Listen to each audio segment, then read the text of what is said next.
An important local story. After 2 weeks of ballots around the country, primary school teachers and principals have voted to strike.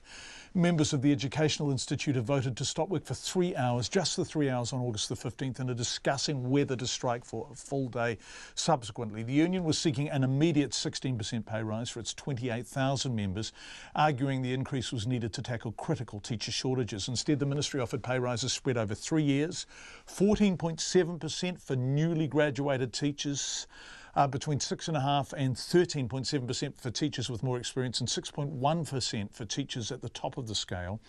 Liam Rutherford is the NZEI's lead negotiator for the teachers' collective contract. He joins us now live on the line from Palmerston North. Liam, are you there? Hi John, how are you? Yeah, good. I guess, first of all, you're not releasing voting numbers. How clear was the margin? How strong a mandate for industrial action have you received? Oh, it was absolutely overwhelming. It was at levels that we haven't seen it before, and so we know teachers around the country are geared up and ready to go. They're keen to find solutions to these issues. So can I just clarify that? A high turnout, a high number of your members voting, and a very big margin for action? Yeah, that's right. It was completely one-sided. Okay. When will you decide to strike, whether or not you're going to strike for a full day? At the moment, it's 3 hours, isn't it? 1:30 till 4:30 on August 15th. When will you make the decision around a full day?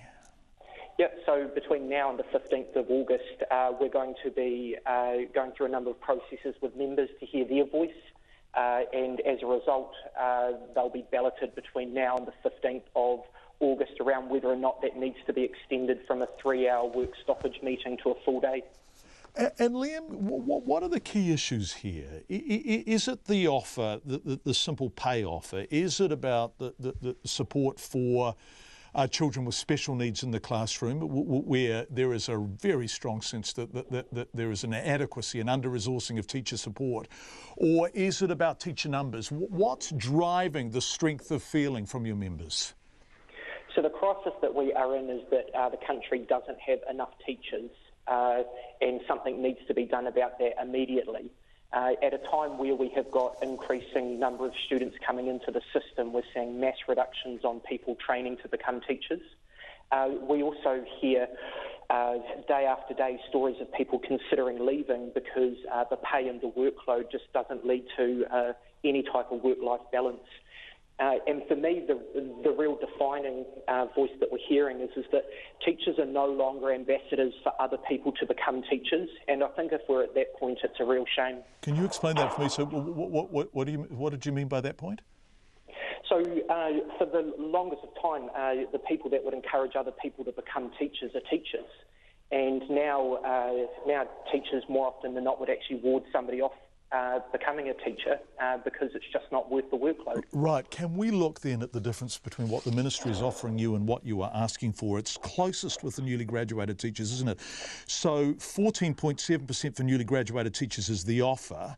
16% is what you're asking for, and then it falls away the further that we get up the pay scale. So are you close to the ministry anywhere?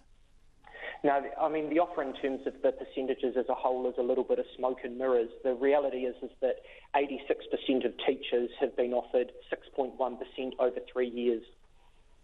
We've just got a statement from the Ministry of Education. It says it's disappointed, obviously, that you've rejected their offer. Its Deputy Secretary Early Learning and Student Achievement, Alan McGregor-Reid, says the Ministry's negotiations with the NZEI will continue in the coming weeks. And she says the Ministry is disappointed escalated strike action is being discussed while negotiations are ongoing. Are the Ministry up against it? If you think that every 1% increase in teacher pay costs the government about $40 million per annum, is this a lot of money that's being discussed? Too much money?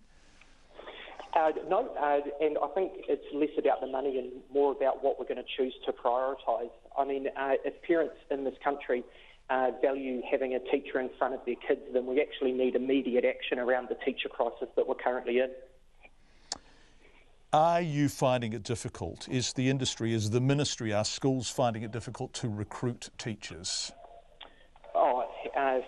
Hugely. And the teacher shortage looks different around the country, but principal after principal is reporting back their own unique stories of how difficult it is to find enough people to apply for jobs, or anybody to apply for jobs. And when you listen to the teachers thinking about leaving the profession, you can kind of see why.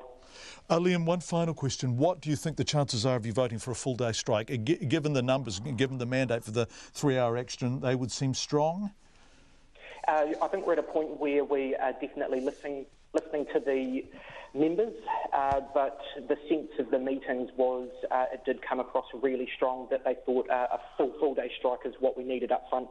Liam Rutherford, who is the NZI's lead negotiator, joining us live from Palmerston North. Thank you.